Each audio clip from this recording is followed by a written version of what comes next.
사랑하는 성도 여러분들, 우리는 세상으로부터 구원받은 거룩한 백성임을 저는 믿습니다. 그런데 바로 천국으로 가면 참 좋겠는데요, 우리는 여전히 세상 속에 살아가야 합니다. 즉, 우리가 수도원으로 들어가지 않는 이상 세상과 일정한 관계를 맺고 살아가야 하는 존재라는 거죠. 그래서 세상과의 관계를 중심으로 우리들의 인생을 두 가지로 이렇게 분류할 수가 있겠습니다. 하나는 이렇게 되는 거예요. 세상을 감당치 못하는 인생이 하나가 있고요, 다른 하나는 세상이 감당치 못하는 인생이 있습니다. 똑같이 얘기했나요? 제가 다르게 얘기했죠? 네. 세상을 감당하지는 못하는 인생이 하나 있고요, 세상이 감당하지 못하는 인생이 있습니다. 저는 저와 성도님들이 세상을 감당하지 못해서 우왕좌왕하는 그러한 연약한 인생이 아니라 세상이 감당하지 못하는 능력의 인생 되기를 원합니다. 오늘 본문에 스데반 집사님이 등장합니다. 스데반 집사님은 7장 후반부의 죽음의 위협에서도 끝까지 흔들리지 않은 의연한 모습이 계속 견지되고 있더란 말이에요. 이 스데반 집사님이야말로 사실 오늘 설교의 제목에 부합한 세상이 감당하지 못하는 인생, 그 삶을 살아냈던 전형적인 한 인물이라고 저는 생각합니다. 근데 이러한 마음이 아마 드시는 분들이 있을지 모르겠어요. 꼭 그렇게 세상과 대립각을 세우고 세상 속에 버거워하는 모습을, 그러한 스탠스를 취하는 그러한 상태로 우리는 살아야 되는가라고 생각할지도 모르겠습니다. 근데 우리가 지금 새벽마다 묵상하는 본문이 있죠, 요한복음입니다.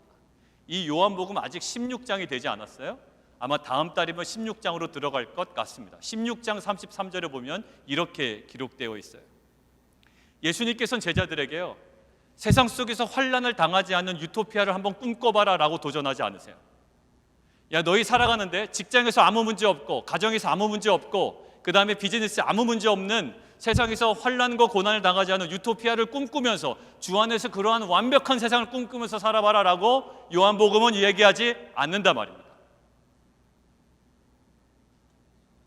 뭐라고 얘기할까요? 요한복음 16장 33절에 이렇게 나옵니다. 세상에서는 너희가 환난을 당하나 담대하라, 내가 세상을 이겼노라 라고 이야기합니다. 우리가 구원을 받은 이후에라도 이 세상을 살아갈 때 이런 식이에요. 여전히 환난은 있어. 여전히 어려움도 있지. 여전히 아쉬움도 남고, 여전히 실패도 있고, 여전히 슬픔도 있어. 그것을 요리조리 피해갈 수는 없을 거야 라는 거예요. 내가 예수 안에 있으니 그 모든 것들을 요리조리 피해서 너무나도 평안한 삶을 살 수 있지는 않다라는 거예요. 그러면서 예수님 무엇을 주문하고 계시나요? 다시 한번 읽습니다. 세상에서는 너희가 환난을 당하나 담대하라, 내가 세상을 이기었노라. 여러분들, 그렇다면 우리는 궁금해지는 거예요. 과연 세상에서 환난을 당하지만 우리가 담대하기를 원하고요, 오늘 스데반 집사님이 살아냈던 세상이 감당치 못하는 담대한 인생을 위해서 우리에게 필요한 것이 무엇인지, 그렇다면 세상과 끊어낼 수 없고 세상과 상관되이 살아가는 우리들에게 세상을 감당하지 못해서 절절매는 인생이 아니라 세상이 감당하지 못하는 이 담대한 인생을 살아가기 위해서 우리에게 과연 필요한 것이 무엇일까? 오늘 본문의 스데반 집사의 삶을 통하여 오늘 두 가지로 살펴보기를 원합니다. 첫 번째는 이겁니다. 같이 한번 읽어볼까요? 시작.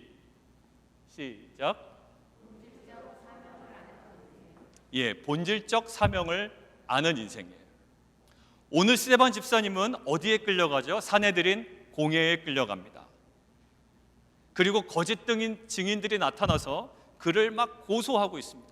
어느 장면하고 여러분들 오버랩되고 데자뷰처럼 느껴지세요?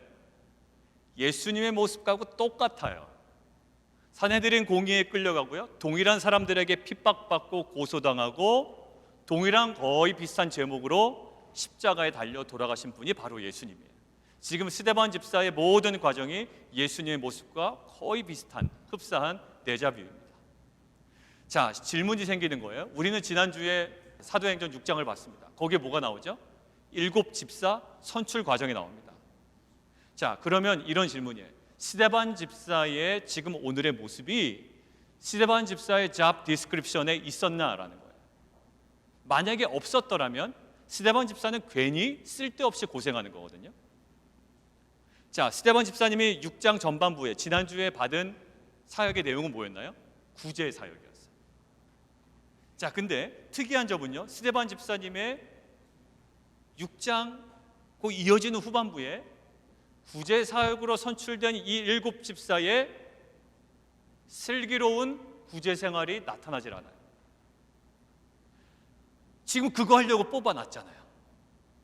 헬라파 과부와 히브리파 과부 공개 문제로 우선순위가 뒤죽박죽 되니 불평불만이 갈등이 고조되니 지금 사도들이 우리 잘못이다라는 거예요.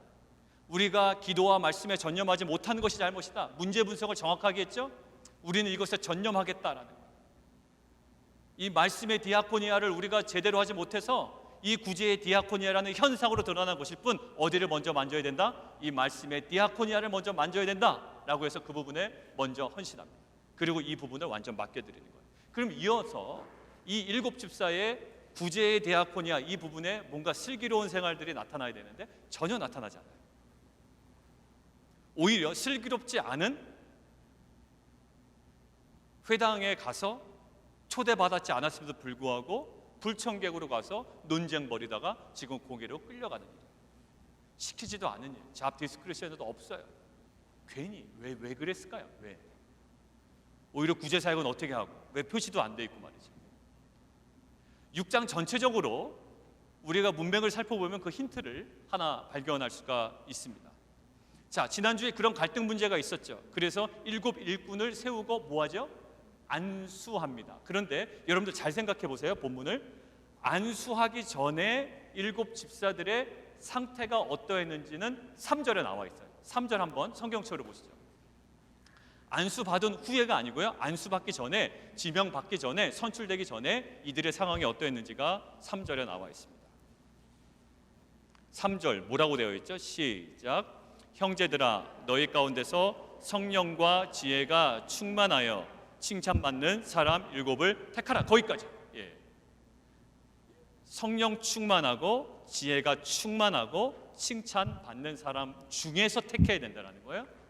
그러니까 이 스데반 집사를 포함한 7 집사는 이미 안수받기 전에 어떤 사람이었다? 성령과 지혜가 충만했던 사람이었어요. 그러니 이 집사에게 안수했을 때는 어떤 성격이었을까요? 예, 어떤 영적인 능력을 부여하기 위함이 아니라 이 안수의 성격은 어떤 성격이었다? 예, 당신들 추가적인 이 사역을 당신에게 맡깁니다. 어떤 책임을 당신에게 맡겨드립니다라는 어떤 권한에 대한 위임이었어요.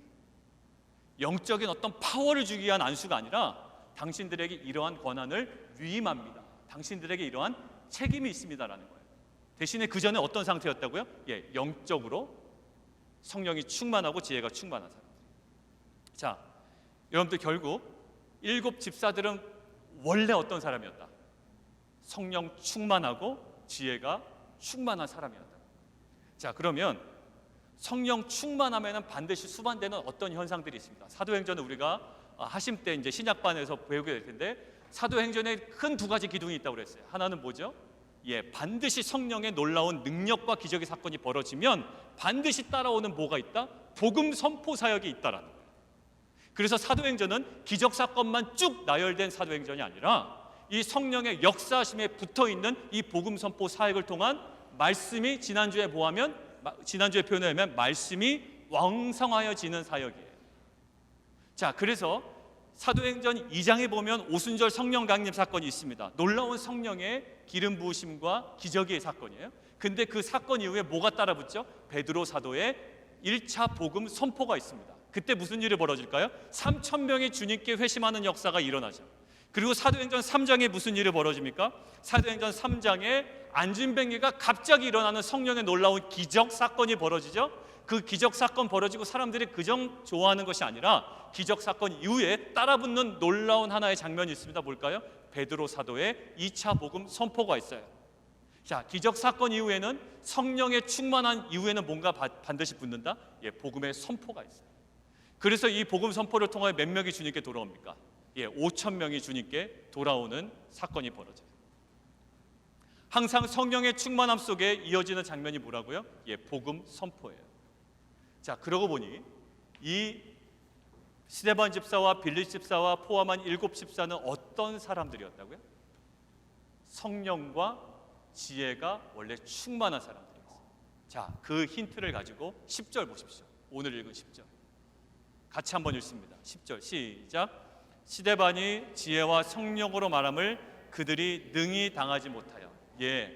그들이 원래 어떤 것이 충만했다고요? 성령과 지혜가 충만했는데 오늘 이 사람들 앞에 내뱉는 말 한마디가 뭐의 충만함으로? 지혜와 성령의 충만함으로. 이것이요, 성령이 충만하면 성령의 말하게 하시면 분명히 드러납니다.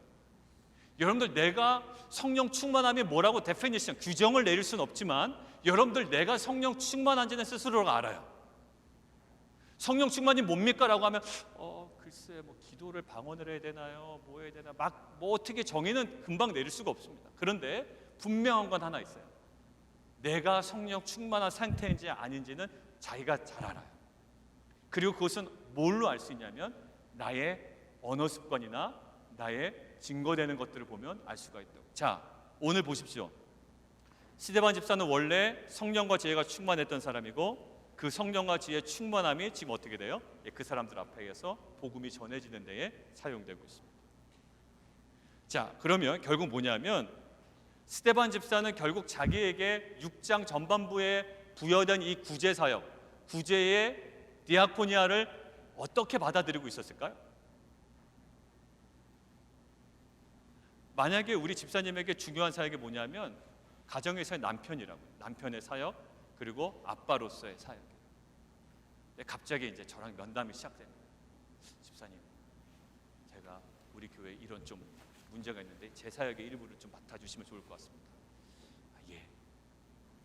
성령과 지혜가 충만하신 분이에요. 그래서 제가 맡겨드렸습니다. 그냥 개인적이라도 아멘을 하세요. 아멘. 성령과 지혜가 충만하신데 아무튼 맡겨드렸어요. 여러분들, 제가 맡겨드릴 때 집사님이 제가 맡겨드린 그 사역을 어떻게 이해하실 것 같아요? 나는 다른 거 아무것도 안 할 거야. 그래서 가정에서 아내를 돕는 사역이나 자녀들을 양육하는 사역이나 아무것도 안 하고 그것만 막 이렇게 붙잡고 있을까요? 그런 바보 같은 사람은 아닐 거예요. 그렇진 않죠. 그걸 어떤 사역을 알아요? 그냥 추가된 사역 정도를 안다고요. 그러나 항상 집사님의 마음에 흐르는 메인 사역이 있어요. 그것이 남편으로서의 사역이건 그것이 아빠로서의 사역이건 그 메인 사역이 있다고. 자, 다시 한번 생각해 보십시오. 지금 3장에 이 사람은 어떤 사람이에요? 성령과 지혜가 충만한 사람이고요. 그 성령과 지혜가 충만하여 10절에 가서 뭐합니까? 담대하게 전해. 왜? 거기 가서는요, 조금 있으면 예수님처럼 붙잡힐 수도 있고 예수님처럼 고소당할 수도 있고 심지어 예수님처럼 죽을 수도 있어요. 그리고 실제로 죽었습니다.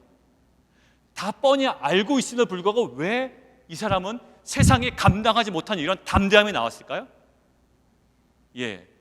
구제 사역은 무엇으로 알고 있었다? 추가된 사역으로 알고 있었고요.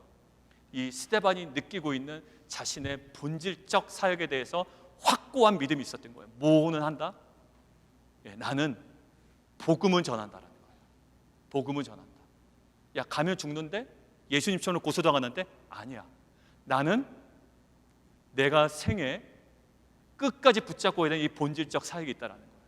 이 본질적 사역에 눈이 뜨이니 자기가 오히려 세상을 감당하지 못한 자가 아니라 세상이 이 스데반을 감당하지 못하는 담대한 인생으로 세워졌다는 거예요.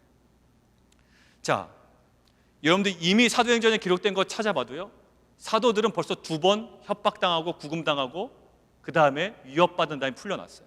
1차, 2차 있었죠.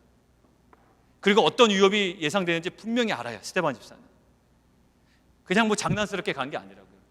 나는 괜찮아? 아니요. 죽음이 기다리고 있다는 것을 분명히 알고 있었습니다. 동일한 장소에서 동일한 사람들에게 동일한 제목으로 동일한 거짓 증인에 의해서 그런 논리에 의해서 죽임을 당하셨던 그 장소예요. 만약에 자신의 안위함을 위한 것이 목적이라면 자신의 공동체가 최근에 부여한 그 구제 사역만 온전히 감당하고 교회 바깥으로 나가지 않으면 됩니다. 그런데 이 스데반 집사에게서는 그게 자기의 최고의 목표는 아니었던 거예요. 그에게는 세상에 감당하지 못하는 담대함이 있었습니다. 그러니까 죽음이 위협이 있는 회당에서도, 그리고 초대받지 않았던 그 회당에서도 서슴지 않고 가서 논쟁을 벌이고 있는 거예요. 자, 그러고 보니까 오늘 공회에 끌려가서 위협을 받는데도 오늘 15절 함께 보실래요? 공회 중에 앉은 사람들이 다 스데반을 주목하여 보니까 그 얼굴이 어떻습니까? 그 얼굴이 천사 얼굴과 같습니다. 얘 조금 있으면 죽을 수도 있는데 불안한 기색이라고는 전혀 없어요. 세상을 감당하지 못해서 불안불안하는 그런 모습이 없다고요. 오히려 그를 죽이려는, 그를 모함하려는, 그를 고소하려는 세상이 오히려 스데반을 감당하지 못하는 놀라운 역전현상이 벌어진 거예요. 여러분들 7장 맨 마지막에 보면 돌에 맞아 죽게 됩니다. 결국 스데반 집사가. 그러면서 그가 내뱉은 말이 있어요. 두 마디인데 하나는 이겁니다. 내 영혼을 받으시옵소서. 그때 아이고 살려주세요 이러지 않았어요. 그냥 마치 예수님 같아요. 아, 죽을 때가 됐구나. 예수님이 살려주세요 그러지 않았다고요. 마치 예수님과 같은 의연함과 확신을 가지고 있어요. 뭐에 대한? 이 죽음에 대한 확신을 가지고 있어요. 그래서 내 영혼을 받으시옵소서. 그리고 또 다른 말이 있죠. 이 죄를 그들에게 돌리지 마옵소서라는 고백으로 죽음을 그냥 받아들여요. 세상을 감당하지 못한 스데반이 아니라 세상이 오히려 스데반이 감당이 안 되는 거예요. 세상이. 죽음까지도 불사하는 이 스데반을 어떻게 감당해요? 죽음의 위협도, 그 어떠한 고난도 감당하지 못하는, 그러니까 세상이 오히려 감당하지 못하는 스데반 집사의 담대함은 결국 어떠한 것을 출발했을까요? 성령 충만함으로 자신의 본질적 사명을 아는 자에게 주어지는 능력이었다. 여러분들 1월 마지막 주일 설교 기억하세요? 1월 마지막 주일 설교. 지금 찾아보시면 안 돼요. 1월 마지막 주일 설교가 제목이 담대함을 누리는 방식이었어요. 담대함을 누리는 방식. 첫 번째는 뭐였어요? 첫 번째 대지가 주님의 말씀을 깨닫는 자에게 담대함이 있습니다라는 거예요. 막 여러 가지 현상이 있지만 그 현상 속에서 하나님의 말씀이 이루어진 것들을 조목조목 볼 수 있는 자는 담대함이 있어요. 상황이 아무리 흔들려도 말씀에 대한 확고한 깨달음만 있다면. 그게 첫 번째 대지였어요. 두 번째 대지가 뭐였나요? 사명에 대한 확신이 담대함을 갖게 한다라고 했습니다. 뭐였죠? 3장 4장 베드로와 요한이 막 기적을 베풉니다. 기적을 베풀고 복음을 전한 것 때문에 공회에서 협박을 받죠. 오늘 비슷한 장면이에요. 협박을 받습니다. 협박을 받고 풀려나요. 자, 풀려난 다음에 어디로 갑니까? 집으로 갑니까? 안 가요. 제자들이 모여있는, 사도들이 모여있는 곳으로 막 달려갑니다. 그래서 그들에게 좀 썰을 풀려고 가나 보다, 무용담을 얘기하려고 하나 보다, 아니면 자기 뭐 자랑하려고 가나? 이랬더니 어떻게 합니까? 모여서 합심하여 기도합니다. 기도의 내용이 어떻다고요?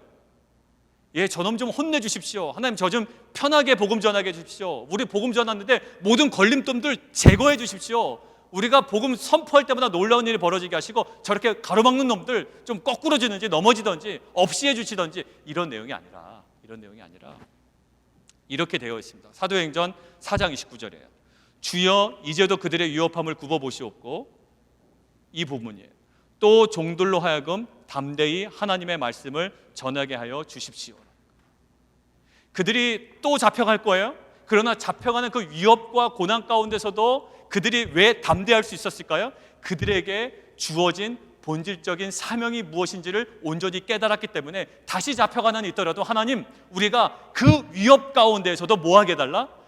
담대히 하나님의 말씀을 전하게 해 주십시오라는 거예요. 그러고 나서 빌기를 다음에, 그리고 31절에 뭐가 나와 있죠? 빌기를 다음에 모인 것이 진동하더니 무리가 다 성령 충만하여 어떻게 됐다? 담대히 하나님의 말씀을 전하니라. 여러분들, 세상이 감당하지 못한 이런 담대함, 어떻게 보면 믿지 않는 사람들은 무대뽀죠. 또 하면 잡아 죽인다고 했는데도 또 가서 담대히 전하, 이런 무대뽀가 어디 있어요? 여러분들, 이거 아마 믿음이 없는 분들은 정말 무대뽀처럼 여겨지고 좀 이렇게 말리고 싶을 정도예요. 자, 이런 담대함이 어디서 나왔습니까? 성령 충만함을 통해 깨달은 본질적 사명에 대한 확신에서 나온 거예요. 사랑하는 성도 여러분들, 우리 자녀들도 마찬가지예요. 우리 자녀들이 저는 그저 세상에서 어떤 직업이 좋더라 해서 그냥 막 따라가다가 결국 거기서 문턱에서 넘어지고 또 뭐 할 거 없나 이렇게 전전긍긍하는 사는 자들이 아니라 어떤 이상적인 얘기를 하려고 그러는 게 아니에요. 가장 본질적이고 분명한 얘기를 하려고 그러는 거예요. 그냥 뭐 애들이 원하는 거 시켜주세요. 그냥 어떤 세상에서 얘기하는 그런 이상적인 얘기가 아니에요. 우리 아이들은요, 직업 선택할 때도 굉장히 어려워할 거고요, 직업을 선택하고 걸어갈 때도 굉장히 관계 속에서 어려워할 거고요, 전문 직종으로 들어간다면 또 그에 합당한 어려움을 겪을 거예요. 근데 그거와 상관없이 저는 이것을 아이들이 깨닫기를 원해요. 그들이 성령 충만하기를 원하고요, 성령 충만한 가운데 그들의 인생을 향한 하나님의 본질적 사명에 대한 확신으로 세상이 감당하지 못하는 그러한 인생을 살아가는 귀한 자녀들 되기를 원합니다. 여러분들, 그리고 여러분들 성도님들 사업을 향한, 그리고 여러분들의 성도님들 직장을 향한, 또 진로를 향해서도 상황은 여러 가지로 어려울 수 있습니다. 그리고 상황은 여러분들에게 유혹할 수 있고요, 또 여러 가지 상황 때문에 위협받을 수 있습니다. 그럼에도 불구하고 성령의 충만함으로 하나님의 본질적 사명에 온전히 열리는 귀한 은혜가 여러분들에게 있기를 원해요. 비즈니스 하니 그냥 비즈니스 논리대로 가는 것이 아니라, 직장을 다니니 직장 그냥 살아가는 방식대로 살아가는 것이 아니라 그 안에, 여러분들 가룟 유다는 못 쫓아갔다고요? 돈 쫓아갔다고 그랬잖아요. 근데 마리아는 예수님이 그의 삶을 이끌어가요. 그냥 비즈니스와 사업의 논리와 경제적인 어떠한 그 논리로 우리의 삶에 이끌림을 받는 것이 아니라 성령께서 우리를 깨닫게 해주셔서 그 자리에서 우리가 감당해야 되는 본질적인 사명이 무엇인지를 온전히 깨닫고, 가정이든 직장이든 비즈니스든 상황이 좋든 나쁘든지 간에 그 가운데 담대함 잃지 아니하고 정말 세상이 감당하지 못하는 그러한 복된 인생을 살아가는 귀한 성도님들이 되기를 원합니다. 자, 두 번째는요, 이거예요. 하나님의 역사, 구속사를 아는 인생입니다. 같이 한번 읽어볼까요? 시작. 여러분들, 오늘 스데반이 선포하는 복음의 내용이 얼마나 강력한지요, 본문 10절에 이렇게 나와 있어요. 제가 읽습니다. 6장 10절에 스데반이 지혜와 성령으로 말함을 그들이 득이당하지 못했다라는 거예요. 얼마나 뭐가 강력했으면. 이 스데반 집사에, 이 사람들은 학벌이 어땠는지도 몰라요. 이 사람은 어떤 교육을 받았는지도 실은 몰라요. 언제 예수를 믿었는지도 실은 몰라요. 그런데 지금 단 한 가지 이 스데반 집사를 설명하는 본문은 이거 하나예요. 성령과 지혜가 충만했대요. 그런데 이 성령과 지혜가 충만한 스데반 집사의 이 이야기를 듣고요, 그들이 감당을 못하는 거예요. 자, 그러면 이 감당 못하는 장면이 어디서 또 드러나면 7장 후반부에도 나옵니다. 한번 7장 한번 보시겠어요? 7장 54절입니다. 7장 54절 같이 한번 읽을까요? 시작. 그들이 이 말을 듣고 마음에 찔려 그를 향하여 이를 갈거늘. 이를 갈 정도예요. 마음이 너무 부담이 되는 겁니다. 감당이 안 돼. 이 메시지가 감당이 안 돼서 저 입을 틀어막고 싶은 거예요. 막 이가 갈릴 정도로 메시지가 나에게 확 다가오는 겁니다. 57절 함께 읽겠습니다. 57절 시작. 그들이 큰 소리를 지르며 귀를 막고 일제히 그에게 달려든다. 여러분들 이거 한번 연기 한번 해보시겠습니까? 귀를 막고 일단, 그리고 이거 진짜 하지 마세요. 그냥 제가 꼭 여러분들 저만 할게요. 귀를 막고 큰 소리를 외쳐요. 안 돼, 뭐 이러겠죠. 안 돼. 그러면서 어떻게 합니까? 달려들어요. 얼마나 이 모습이 추합니까? 그 정도로 자신의 모습이 어떠한지를 모르고 귀를 막고 소리 지르면서 그에게 달려들 정도로 이게 막 부담이 되고 싫은 거예요. 그럴 때 있죠, 여러분들. 막 메시지가 올 때 실은 아무렇지도 않으면 그냥 무시해버리면 돼요. 그죠? 무시해버리면 되는데 이게 자신의 마음을 자꾸 쿵쿵 치면 있죠. 부끄러움과 분노, 어제 얘기했잖아요. 막 분노가 막 드는 거예요. 마찬가지입니다. 지금 아마 이 메시지를 감당을 못하는 겁니다. 이 사람들이요. 당연하지 못해요. 자, 그러면 설교의 내용이 도대체 어땠을까라는 거예요. 성령과 지혜가 충만한 설교 내용이 어땠을까라고 제가 7장을 가만히 보니까 거기서 발견되는 한 요소가 있었습니다. 7장을 한번 살짝 누드러워 확인해 보십시오. 2장 2절 보세요. 7장 2절에 아브라함 동그라미 치십시오. 아브라함. 뭔가 아브라함부터 이 내용이 시작됩니다. 그리고 9절 보십시오. 요셉으로 연결됩니다. 요셉 동그라미 치시고요. 20절 보십시오. 누가 나옵니까? 모세가 나옵니다. 그리고 46절 다윗이 나옵니다. 그리고 이어서 솔로몬이 나와요. 역사구나라는 거예요. 성령과 지혜가 충만하여 역사 얘기한 거네. 이 정도로 인식이 되더란 말이에요. 어디까지 가죠? 그리고 선지자들이 예언한 바로 그분이 너희가 죽인 예수다. 이 정도까지 역사 이야기로 진행이 되는 것 같아요. 그런데 여러분들 가만히 보십시오. 이 7장을 우리가 볼 기회가 있을지 모르겠는데 단순한 역사의 나열에 있지 않다라는 거예요. 아브람부터 이 예수님까지 단순한 역사의 나열에 있지 않아요. 여러분들 2절 함께 보십시오. 너희 민족의 역사가 단순히 자기의 고향을 떠난 아브라함의 역사처럼 시작되는 것처럼 보이지만 뭐라고 2절에 되어 있습니까? 그 아브라함의 역사는 결국 사실 영광의 하나님이 주도하신 역사다라는 거예요. 결국 뭐예요? 구속사를 이야기하고 있어요. 그러니까 스데반 집사는요, 단순히 역사적 사실을 이야기하고 있는 게 아니라 그 역사 속에 일하신 하나님의 구속사를 이야기하고 있어요. 여러분들 9절 함께 보십시오. 너희가 시기하고 너희가 거부한 요셉이었지? 그러나 너희가 시기하고 거부한 요셉을 하나님께서 그와 함께 계셔서 민족을 살리셨다라는 거예요. 결국 뭘까요? 구속사를 이야기하고 있어요. 자, 35절 보십시오. 너희가 거절하던 모세를 어떻게 했다? 하나님은 오히려 민족을 속량하는 자로 보내셨다라는 거예요. 인생이 꼬였지, 꼬인 인생 같아 보이는 사람들을 누가 일하셔서? 하나님이 일하셔서 너희 민족을 살리는 귀한 속량하는 자로 보내셨다는 거죠. 결국 단순한 히스토리가 아니라 뭐예요? 구속사를 이야기하고 있습니다. 마지막은 어떻게 될까요? 너희가 박해하고 너희가 죽인 예수를 누가? 하나님이 살리셨다. 너희가 거절하고 너희가 거부하고 너희가 시기하고 너희가 밀어냈던 무엇인가가 다 있었더라도 하나님은 그 자들을 일으키셔서 민족을 살리고 온 인류를 구원하는 귀한 도구로 사용하셨다. 결국 단순한 역사의 나열이 아니라 스데반이 주목하며 설명했던 것은 무엇일까요? 하나님의 구속사였다는 거예요. 결국 성령 충만하여 세상이 감당하지 못하는 메시지의 핵심이 뭐였을까요? 표면상으로는 이스라엘 백성의 그냥 단순한 역사처럼 보여요. 7장을 쭉 읽어보면 이스라엘 민족의 한 역사입니다. 그런데 이스라엘 민족의 역사 속에 주도적으로 일하셨던 하나님의 구속사가 스데반 집사의 설교의 핵심이었다고요. 결국 이 구속사에 대한 분명한 깨달음이 세상이 감당하지 못하는 담대한 선포를 가능하게 했어요.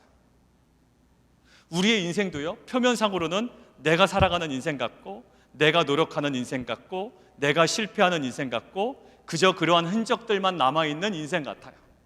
그러나 여러분들 잘 생각해 보십시오. 그렇게 형편없는 인생 같지만, 상처 많고 깨어진 인생 같지만 그 인생의 굴곡의 여러 지점들 중에 켜켜이 쌓여있는 하나님의 역사하심이 있다고요. 그러니까 우리는 내 인생에 정말 바닥치는 인생일지라도 우리가 무엇만 바라보면 그 바닥치는 인생과 굴곡이진 인생 가운데 하나님께서 임재하셔서 역사하셨던 하나님의 구속사만을 우리가 온전히 바라볼 수 있다면 그 우리의 무너진 인생, 바닥친 인생도 우리가 두려워하지 아니하고 오히려 그것들로 인하여 담대히 살아갈 수 있다는 거예요. 여러분들 인생의 굴곡의 지점들 가운데 켜켜이 쌓여있던 그 하나님의 역사하심, 그 구속사를 발견하게 되면 나는 망해서 왔어. 여러분들 미국에 온 스토리 한번 다들 생각해 보세요. 뭐 누구는 한국에서 여러 가지 어려움이 있어서 도망쳐 오신 분도 있을 거예요. 우리 교회는 없더라도 그런 분들도 있더라고요. 그리고 사업이 망해서 오신 분들도 있을 거고요. 자녀 양육 때문에 오신 분들도 있었고요. 남편하고 관계가 안 좋아서 그냥 기러기로 오신 분들도 있을 거라고요. 여러분들 여러 가지 인생에 많은 일들이 있어요. 근데 그게 우리 가운데 뭐로 여겨질까요? 이 구속사가 깨달아지지 않으면 나는 남편 때문에 난 맨날 이런 것들이 상실됐고 내 자녀들 때문에 나는 이것들을 맨날 잃어가는 인생이었고 저 경제적인 어려움 사업에 망한 것 때문에 나는 돈을 이만큼 잃었고 맨날 이 구속사가 깨달아지지 않으면 우리는 지나온 모든 세월이 상실의 시기로만 깨달아진다고요.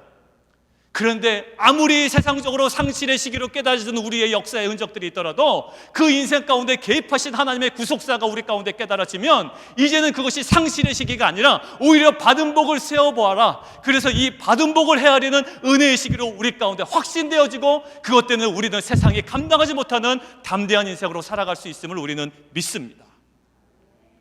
여러분들 누가 얘기했는지는 아직까지도 미스테리예요. 누가 얘기했는지 모르지만 우리가 기억하고 우리가 감동받는 문구가 하나 있어요. 뭐냐 하면 역사를 잊은 민족에게는 미래가 없다라는 거예요. 많이 들어보셨죠? 근원은 찾을 수 없으나 우리가 은혜는 받고 있는 문구입니다. 다시 한번 읽어드릴게요. 역사를 잊은 민족에게는 미래는 없다. 여러분들 우리는 일제강점기에 살아왔던 30여 년간의 민족의 아픔이 있습니다. 근데 그 민족의 아픔의 시기에 우리가 정말로 깜짝 놀랄 만한 인물들이 있어요. 누구죠? 그 일본 제국주의에 편승하지 아니하고 끝까지 신사참배를 거부했던 그 우리의 믿음의 선조들이 있었고요. 그리고 옥중에 투여되면서도 고문을 찾은 어떤 심각한 고문을 당하면서도 끝까지 굴하지 아니했던, 자기의 목숨을 내어줄지언정 거기에 굴하지 않았던 우리 독립운동가들이 있어요. 여러분들 한번 생각해 보셨어요? 여러분들이 만약에 그 상황이라면 여러분들 끝까지 목숨을 바치지 않고 살아가시겠습니까? 아니면 그냥 일본의 어떤 시스템에 맞춰서 그냥 하시겠습니까? 여러분들 뭐 아무거든 괜찮습니다. 그런데 그 사람들이 너무나 특이한 거예요. 목숨을 아끼지 않은 사람들. 여러분들 이 사람들은 어떤 사람들이었나 제가 한번 생각을 해봤는데 이런 사람들이었던 것 같아요. 그들은 우리 민족의 역사가 어떻게 면면이 흘러왔는지를 아는 자들이에요. 지금 뭐 역사가 뭐 당군부터 시작되지만 그거는 우리에게 신화고요. 뭐 고구려 백제 신라부터 시작해서 삼국시대부터 시작해서 뭐 고려부터 해서 뭐 조선까지 흘러내오는 이 민족의 역사를 아는 사람들은요 결코 이럴 수 없는 거예요. 우리가 일본에게 망해서 일본의 지배를 받을 수 없다라는 뭐가 있었다? 그들에게는 분명한 역사의식이 있었다는 거예요.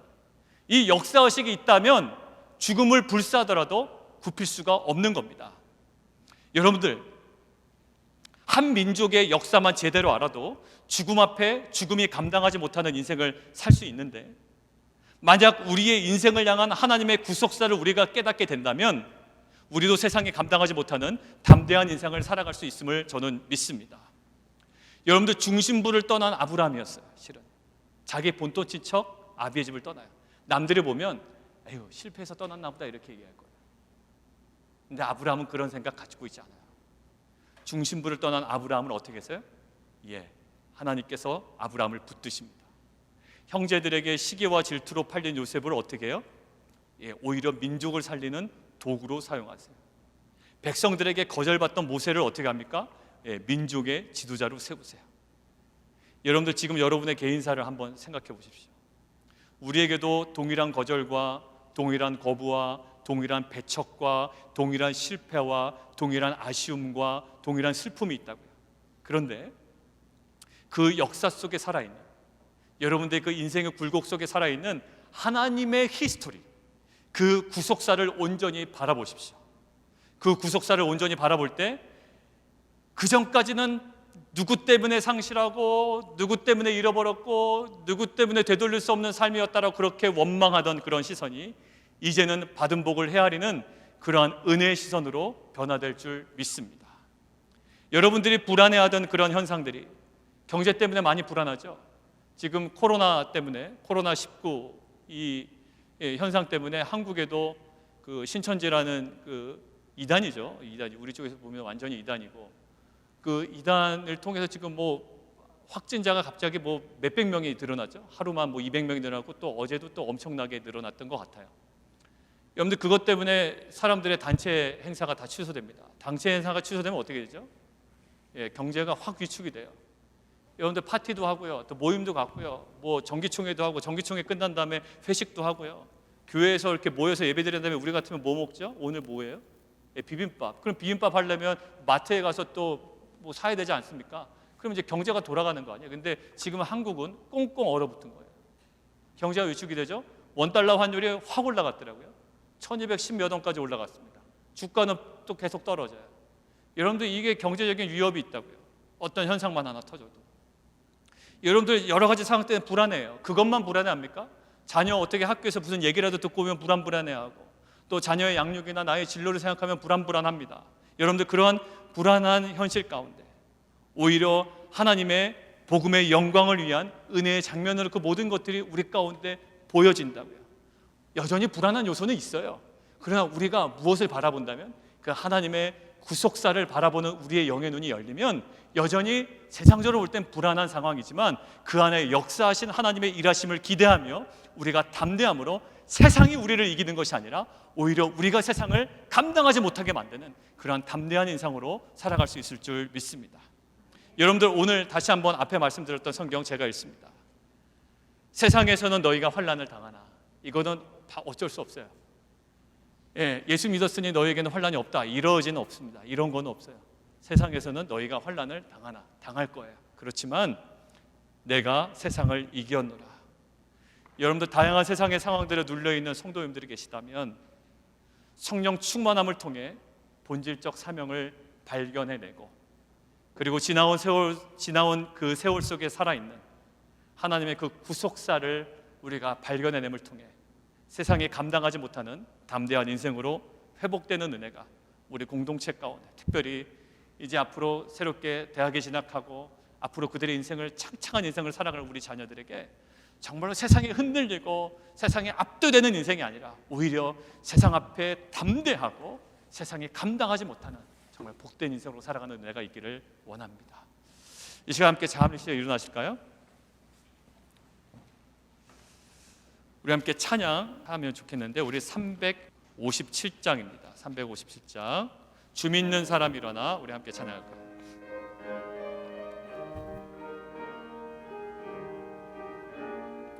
주 믿는 사람, 주 믿는 사람, 다 힘을 합하여 이 세상 모든 마귀를 다쳐서 멸하세. 저 앞에 오는 적군을 다 싸워 이겨라. 주 예수 믿는 힘으로 온 세상이 믿음이 이기네. 믿음이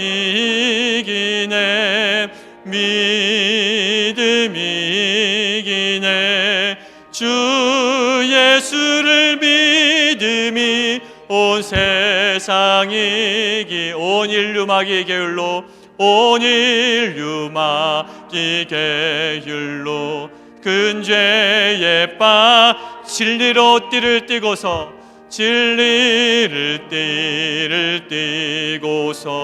늘 기도들 참 믿고 의지하면서 겁없이 나갈 때 주 예수 믿는 힘으로 온 세상이 이기네. 아멘. 믿음이 이기네.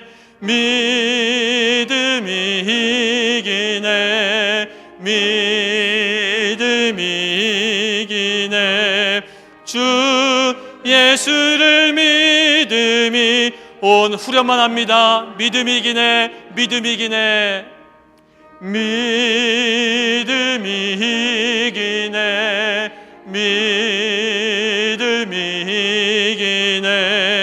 주 예수를 믿음이 온 세상이 이기네. 아멘. 우리 시간 함께 좀 기도할까요?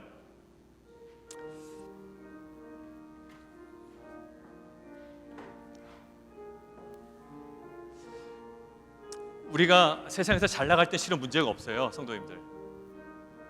모든 것들이 잘 풀릴 때는 사실 문제가 없다고요. 그런데 예수님께서 제자들에게 말씀하신 것처럼 세상에서 너희가 환난을 당한다라고 되어 있습니다.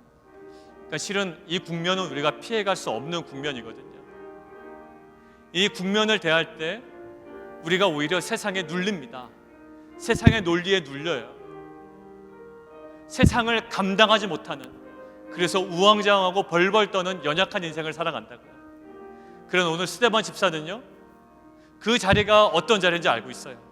죽음의 자리라는 거 알고 있고요, 결국 그 죽음을 당합니다. 그런데도 담대함이 있고요, 그리고 오히려 세상이 스데반 집사를 감당하지 못해요. 이 담대함이 어디서 나왔을까요?